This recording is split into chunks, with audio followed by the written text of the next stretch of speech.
Perkenalkan, nama saya Alwan Haidar. Di sini saya akan membahas tentang manajemen kinerja.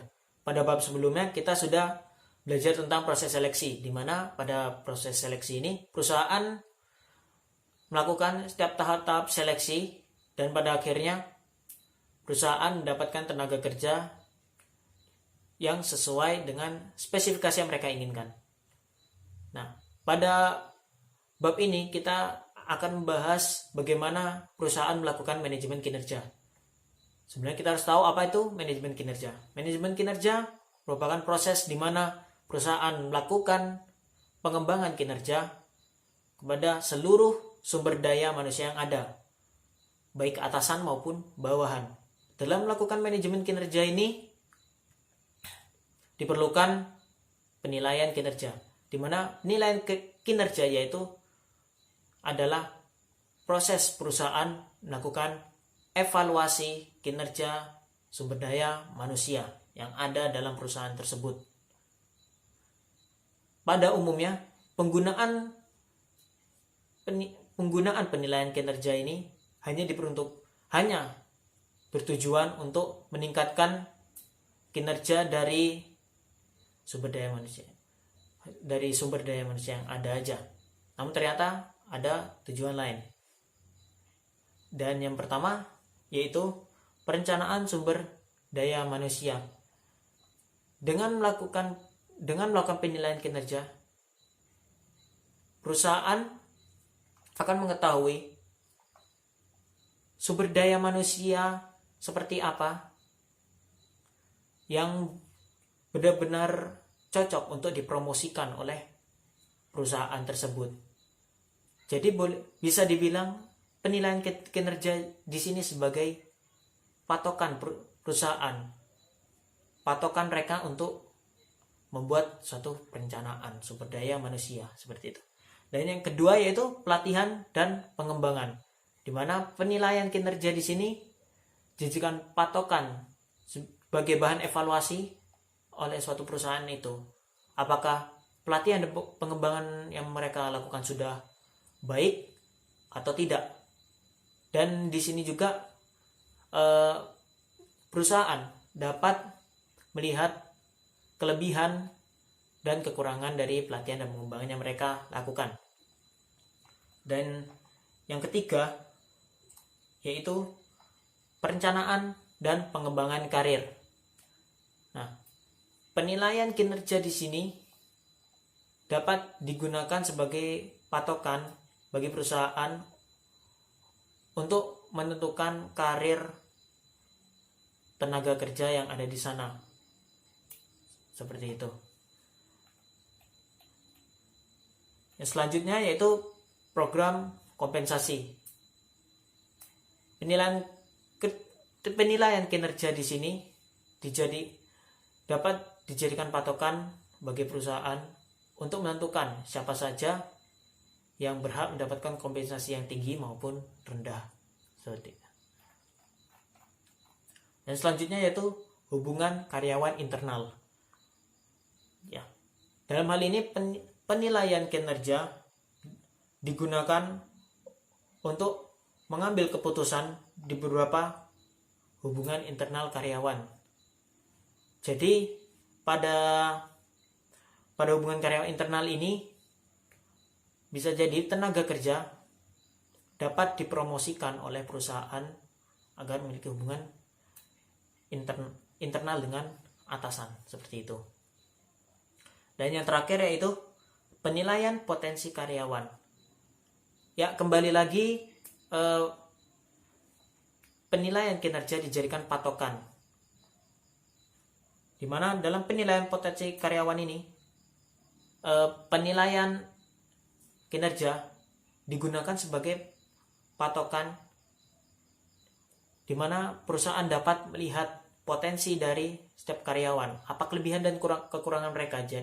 Jadi dengan melihat potensi karyawan, mereka dapat menentukan karir dari orang tersebut atau tenaga kerja tersebut, seperti itu. Adapun proses penilaian kinerja yang dilakukan oleh perusahaan, yaitu yang pertama mengidentifikasi tujuan spesifik kinerja. Tidak semua penilaian yang dilakukan oleh perusahaan dapat memenuhi tujuan-tujuan yang mereka inginkan, sehingga atasan atau manajemen harus memilih penilaian berdasarkan tujuan yang benar-benar bisa mereka dapatkan secara realistis. Langkah selanjutnya dalam siklus berkelanjutan ini berlanjut dengan menetapkan kriteria kinerja standar dan mengkomunikasikan ekspektasi kinerja ini kepada pihak yang berwenang. Maka pekerjaannya adalah dilakukan oleh pengawasan, menilai pekerjaan tersebut.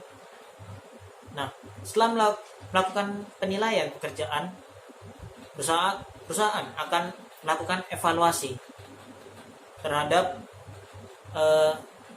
karyawan tersebut dan mulai mendiskusikannya kepada pihak yang berwenang. Seperti itu. Dan dari diskusi ini siklus bisa berulang pada tahap menetapkan kriteria kinerja standar tadi. Selanjutnya yaitu menetapkan kriteria kinerja. Ada beberapa kriteria yang perlu dipertimbangkan oleh perusahaan, yaitu yang pertama itu ciri, perilaku, dan kompetensi. Nah, ketiga hal ini merupakan perwakilan dari kepribadian karyawan tersebut, di mana ciri merupakan kepribadian yang benar-benar hal tersebut ada dalam individu seseorang tanpa dipengaruhi oleh apapun. Sedangkan perilaku dapat karyawan tersebut dapatkan dari lingkungan yang mereka tempati. Dan sedangkan kompetensi bisa didapatkan dari ajaran dari orang tua. Jadi kembali lagi, ketiga hal ini benar-benar mewakili kepribadian karyawan tersebut, di mana kepribadian ini akan sangat menentukan apakah karyawan tersebut sesuai dengan tujuan yang ingin mereka capai, ataukah apakah mereka cocok di perusahaan tersebut.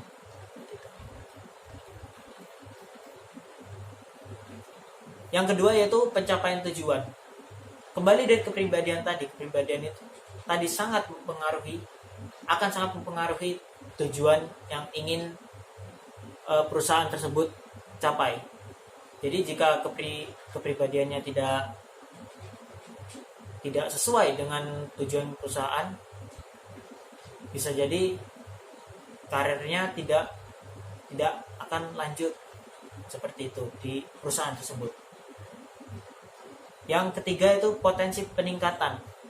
Nah, dalam hal ini karyawan harus memiliki kinerja yang benar-benar konsisten, terus mengalami peningkatan seperti itu. Baik, selanjutnya tanggung jawab untuk penilaian kinerja. Ada beberapa orang yang dapat melakukan penilaian kinerja. Yang pertama yaitu dari atasan langsung. Cara ini dianggap sebagai cara yang paling umum untuk melakukan penilaian kinerja, yaitu dinilai langsung dari atasan. Yang kedua yaitu dari bawahan. Secara historis kita tahu budaya kita memandang evaluasi yang dilakukan oleh bawahan itu tidak pantas seperti itu. Namun stigma itu mulai berubah hingga untuk sekarang ini. Malah juga banyak perusahaan yang menggunakan bawahan untuk mengevaluasi karyawan yang mungkin secara jabatan mereka berada di atas, seperti itu. Yang selanjutnya yaitu rekan dan anggota tim. Jadi dalam melakukan penilaian kinerja, anggota tim atau rekan dari karyawan tersebut akan melakukan penilaian kinerja kepada karyawan tersebut. Selanjutnya yaitu menilai sendiri, di mana jika karyawan tersebut dapat melakukan introspeksi diri, dia bisa menilai kinerjanya sendiri tanpa dinilai oleh orang lain. Yang selanjutnya yaitu penilaian pelanggan. Kita mengetahui kalau pelanggan sangat menentukan kesuksesan dari perusahaan itu sendiri. Jadi pelanggan tidak hanya menilai produk saja, namun kinerja dari perusahaan itu. Seperti itu. Yang selanjutnya itu umpan balik 360 derajat. Ya. Dalam hal ini karyawan yang dinilai kinerjanya dapat memberi masukan pada karyawan lain yang juga dinilai kinerjanya. Jadi di sini para senior dari karyawan tersebut bisa memberi masukan kepada karyawan yang lebih junior, seperti itu.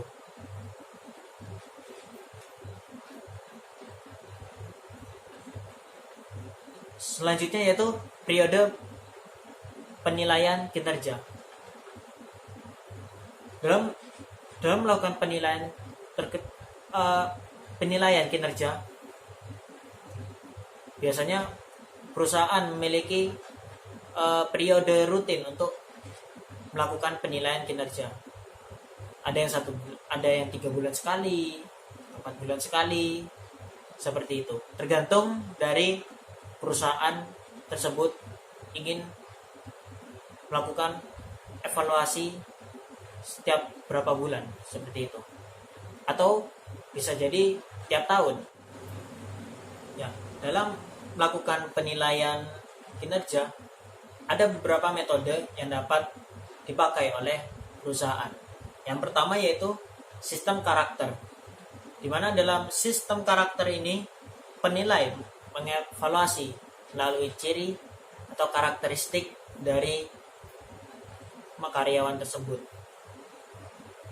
seperti dari kualitas kerja, jumlah pekerjaan yang dilakukan, dan lain sebagainya. Namun sistem ini untuk sekarang jarang dipakai karena penilai akan lebih bersifat subjektif. Contohnya saja seperti kualitas pekerjaan. Penilai pasti memiliki ekspektasi tersendiri dalam melakukan penilaian kualitas kerja. Jadi misalkan ekspektasinya dia A, jadi karyawan tersebut harus memiliki ekspektasi seperti A, seperti A, tidak boleh B maupun C, seperti itu. Jadi pengevaluasiannya lebih subjektif, seperti itu. Yang kedua yaitu sistem perbandingan. Ya, dalam metode ini perusahaan mengevaluasi kinerja karyawan dengan memberi peringkat, seperti siapa yang peringkat tertinggi maupun peringkat terendah, seperti itu. Jadi otomatis karyawan dengan kinerja tertinggi akan dapat reward dari perusahaan, entah itu seperti atau mau kompensasi atau lain-lain sebagainya. Dan yang ketiga yaitu sistem perilaku. Berbeda dengan dua metode tadi, metode perilaku menilai tujuan perilaku kerja. Nah, ketika dikembangkan dan diterapkan dengan benar,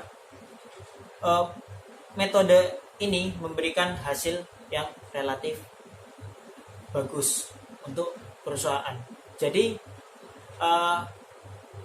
di sini perusahaan melakukan penilaian kinerja terhadap karyawan, melihat untuk apa dia ada di perusahaan itu, melihat tujuannya apakah sesuai dengan tujuan perusahaan tersebut. Dan yang terakhir yaitu sistem berbasis hasil. Dalam metode ini perusahaan akan melihat kinerja, menilai kinerja dari karyawan tersebut dari hasil yang dia dapatkan, seperti tingkat penjualan yang telah dia lakukan, produktivitasnya seperti apa, dan lain sebagainya. Jadi melihat hasil akhir dari karyawan tersebut. Ya, dalam melakukan penilaian kinerja, pastinya akan ada masalah yang dihadapi. Masalah-masalah tersebut antara lain seperti ketidaknyamanan penilai.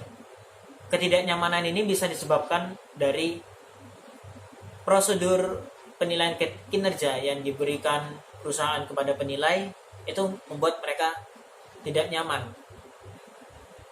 Jadi di sini pintar-pintarnya perusahaan membuat prosedur yang membuat penilai dapat melakukan penilaian kinerja secara adil dan membuat nyaman penilai. Yang kedua yaitu subjektivitas evaluasi kinerja. Hal ini bisa dibilang hal yang paling sering terjadi dalam suatu perusahaan.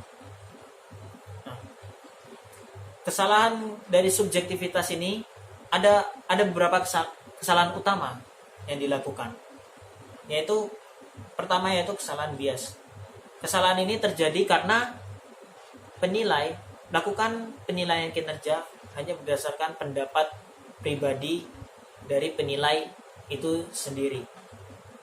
Padahal kita tahu pendapat penilai tersebut mungkin bisa berbeda dari orang lain seperti itu. Namun dia hanya menilai dari pendapat pribadinya saja, hanya pribadinya yang benar. Itu kesalahan yang pertama. Yang kedua yaitu kesalahan kontras, di mana di sini penilai melakukan penilaian karyawan satu dibandingkan dengan karyawan lain. Contohnya saja, seorang penilai pernah menilai satu karyawan yang boleh dibilang dia memiliki kinerja tinggi.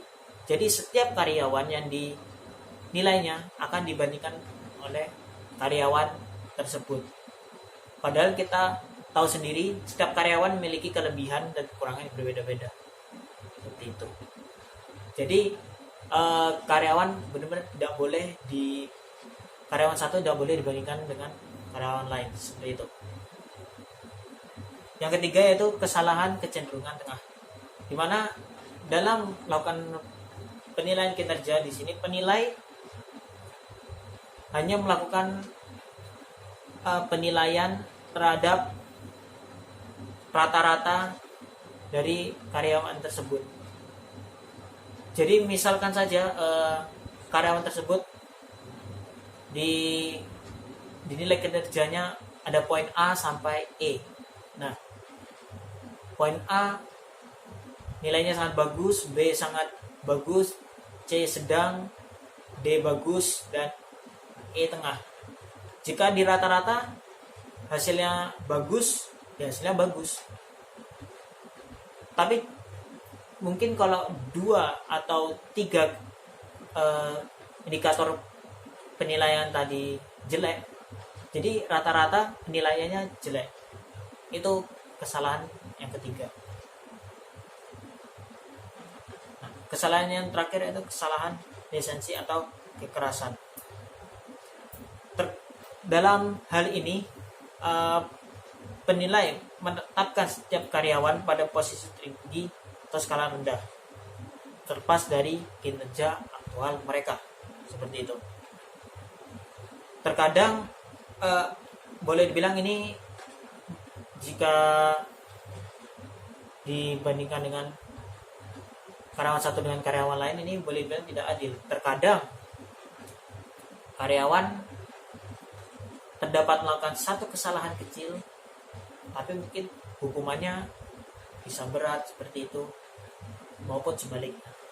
Dan yang terakhir yaitu ada kecemasan karyawan. Ya, sudah sewajarnya jika ada penilaian kinerja, karyawan pasti cemas.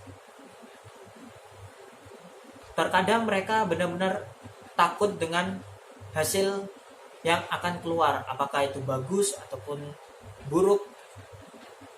Di situ bisa menjadi masalah bagi karyawan tersebut, bahkan untuk kemajuan dari perusahaan tersebut.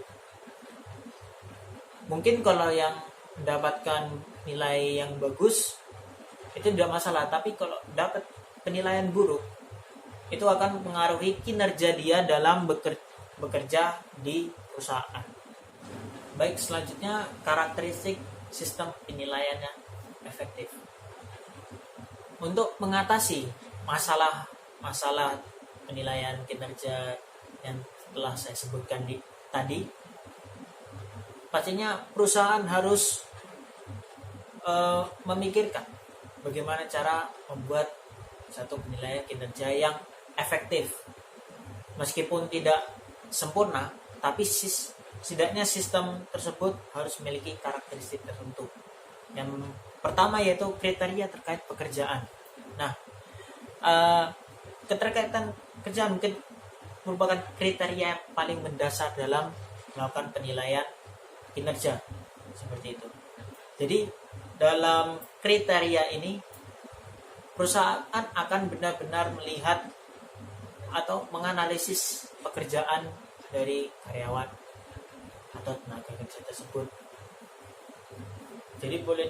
Jadi bisa dibilang di kriteria terkait pekerjaan ini perusahaan benar-benar akan melihat bagaimana pekerjaan dari karyawan tersebut. Yang kedua yaitu ekspektasi kinerja. Ya, pastinya perusahaan benar-benar harus punya ekspektasi yang diinginkan oleh perusahaan pada karyawan. Jadi jika penilaian kinerja karyawan yang ingin bagus, maka karyawan tersebut harus memenuhi ekspektasi yang diberikan oleh perusahaan. Itu. Yang ketiga itu standarisasi. Nah, pastinya perusahaan harus memiliki standar untuk melakukan penilaian kinerja. Seperti standarnya apakah mereka cocok dengan tujuan mereka, atau cocokkah mereka bekerja dengan sistem yang ada di perusahaan, apakah semuanya cocok seperti itu. Itu merupakan standar yang ditetapkan oleh perusahaan tersebut. Yang ketiga itu penilai terlatih. Nah, terkadang dalam memilih penilai, banyak perusahaan yang hanya memilih penilai boleh dibilang asal, tapi mereka tidak mencari penilai yang terlatih. Dengan penilai yang terlatih, maka penilaian mereka, ya, peluang subjektivitas mereka itu akan sangat kecil karena mereka sudah terlatih. Meskipun tidak, mungkin ada yang beberapa yang tidak berpengalaman, tapi setidaknya mereka bisa profesional dalam melakukan penilaian kinerja terhadap karyawan. Maka penilai terlatih itu sangat penting dalam menilai kinerja karyawan seperti itu. Yang selanjutnya itu komunikasi terbuka berkelanjutan. Ya pastinya karyawan ingin sekali mengetahui bagaimana kinerja dari dirinya saat di perusahaan. Oleh sebab itu di sini penilai benar-benar harus bisa berkomunikasi kepada karyawan tersebut. Apa yang perlu dievaluasi, apa yang kelebihan dia apa, kekurangan dia apa, seperti itu. Dan hal tersebut berlanjut, yang poin selanjutnya itu melakukan ulasan kinerja. Nah, lanjutan dari poin yang tadi, di sini penilai dan karyawan berdiskusi sebaiknya apa yang harus dilakukan karyawan ini untuk menutupi kekurangan, atau boleh bisa dibilang menjadikan kekurangan itu menjadi kelebihan dia, seperti itu. Jadi intinya bagaimana cara memperbaiki kinerja karyawan tersebut agar kedepannya bisa lebih baik lagi. Ini boleh dibilang butuh kejelian penilai dalam memberi saran, karena dia yang menilai, dia bisa memberi saran pada karyawan tersebut, seperti itu. Dan yang terakhir itu proses yang seharusnya karakteristik yang saya sebutkan tadi, jika ingin berhasil harus sesuai dengan prosedur yang ditetapkan agar semua yang dijalankan tadi dapat berhasil ataupun sesuai dengan ekspektasi yang diinginkan oleh perusahaan, sehingga dalam melakukan penilaian kinerja kemungkinan ada masalah akan sangat kecil, seperti itu. Dan boleh bilang penilai akan merasa nyaman dalam melakukan penilaian, karena mereka benar-benar akan mengetahui bagaimana karakteristik karyawan tersebut dan bagaimana kinerjanya. Baik, selanjutnya itu pertimbangan hukum dalam penilaian kinerja. Terkadang karyawan memberikan gugatan kepada perusahaan karena karyawan mendapatkan evaluasi atau penilaian kinerja yang bisa dibilang menurut mereka tidak baik, dan karyawan tersebut tidak terima kepada penilai atau evaluator. Hal ini mungkin bisa dibilang, kalau kita lihat, merupakan masalah yang kecil. Namun sebenarnya masalah ini bisa menjadi sebuah masalah yang besar dan boleh bilang sangat fatal, karena di sini karyawan dapat benar-benar menggugat penilai ataupun perusahaan tersebut ke badan hukum. Nah, pastinya sudah ada hukum-hukum yang diterapkan terutama di Indonesia, tentang hukum-hukum dalam melakukan evaluasi, seperti itu. Dan pastinya dari perusahaan tersebut juga akan harus memiliki kekebalan hukum yang kuat agar hal tersebut tidak terjadi. Selanjutnya itu wawancara penilaian kinerja. Wawancara penilaiannya adalah boleh dibilang proses evaluasi yang bisa dibilang sangat sulit dilakukan oleh perusahaan. Bahkan bisa dibilang wawancara ini dapat menimbulkan permusuhan antara perusahaan dengan karyawan, karena bisa jadi karyawan tersebut kembali lagi tidak terima dengan penilaian perusahaan terhadap dirinya, seperti itu. Mungkin bisa dibilang karyawan ini tidak terima, dia sepertinya sudah melakukan yang terbaik, kenapa masih mendapatkan ulasan negatif seperti itu.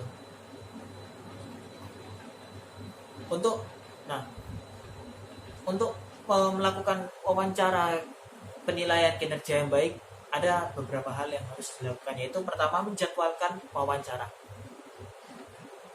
Pengawas biasa melakukan wawancara penilaian formal akhir kepada karyawan. Nah, dalam hal ini harus dijelaskan kepada karyawan tentang seperti apa pertemuan yang akan dilakukan nanti, kepada karyawan kapan pertemuannya dan lain sebagainya terkait dengan jadwal wawancara yang akan mereka lakukan. Yang kedua yaitu struktur wawancara. Ya, dalam struktur wawancara ini, setelah menetapkan pertemuan, dalam struktur wawancara ini ada beberapa tahap-tahap yang harus mereka bicarakan dalam wawancara, dan itu pun harus struktur, dan di sini perusahaan benar-benar harus memiliki struktur yang baik agar karyawan dapat mengerti dari apa yang ingin disampaikan oleh perusahaan tentang kinerjanya dia, kinerja seorang karyawan tersebut. Nah, dalam melakukan wawancara ini juga, dalam struktur wawancara tersebut harus ada waktu-waktu tenggat. Contoh, dalam struktur tersebut ada 5 tahap. Tahap 1 ke tahap 2 kiranya ada 5 menit atau beberapa. Jadi dalam struktur wawancara harus benar-benar terstruktur, benar-benar sesuai dengan apa yang diinginkan. Yang ketiga yaitu penggunaan pujian dan kritik. Nah, dalam melakukan wawancara, pastinya kita akan beri pujian kepada karyawan tentang apa yang berhasil dia lakukan, apa kelebihan dia, apa yang berhasil dia capai, seperti itu. Dan pastinya dalam wawancara ini juga akan melontarkan kritik. Nah, di sini pintar-pintarnya perusahaan penilai dari perusahaan ini untuk memberikan kritik yang membangun agar tidak terjadi permusuhan. Terkadang pemilihan kata yang salah dalam kritik dapat menimbulkan permusuhan antara karyawan dengan perusahaan, seperti itu. Nah, selanjutnya yaitu peran karyawan. Nah, di sini kita benar-benar harus memberi pemahaman kepada karyawan tersebut bagaimana peran karyawan dalam perusahaan tersebut dengan kelebihan yang dia miliki.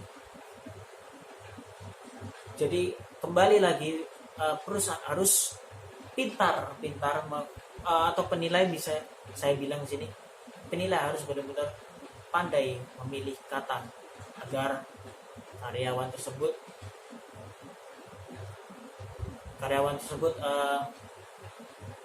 dapat memahami peran dia di perusahaan tersebut, agar kembali lagi tidak terjadi permusuhan. Dan yang terakhir yaitu menyimpulkan wawancara. Ya, di sesi terakhir ini wawancara akan ditutup dengan seperti apa hasil wawancaranya dan bagaimana tanggapan dari karyawan, seperti itu. Jadi benar-benar wawancara dengan karyawan sini benar-benar harus berjalan dengan baik agar tidak terjadi permusuhan. Ya, dalam menyimpulkan wawancara juga di sini penilai harus memberi saran juga kepada karyawan bagaimana cara dia meningkatkan kinerjanya dalam perusahaan agar semakin mengalami peningkatan di masa yang akan datang, seperti melakukan pelatihan tentang ini dan itu, seperti itu. Jadi sekali lagi penilai harus dapat berbicara dengan baik. Selanjutnya itu budaya nasional dan penilaian kinerja. Dalam penilaian kinerja, budaya benar-benar memainkan peran penting dalam keberhasilan dan kegagalan penilaian kinerja dari setiap negara. Boleh dibilang setiap negara memiliki penilaian kinerja yang berbeda-beda. Ya, contohnya saja jika kita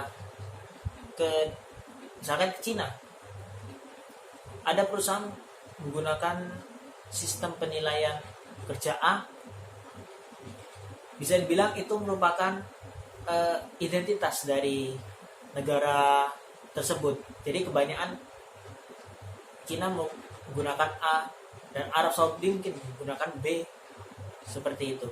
Jadi satu perusahaan saja bisa mencerminkan karakteristik penilaian kinerja yang ada di negara tersebut. Demikian presentasi yang saya sampaikan. Jika ada salah kata atau kata yang kurang berkenan di benak saudara, saya mohon maaf sebesar-besarnya. Dan saya ucapkan terima kasih telah menonton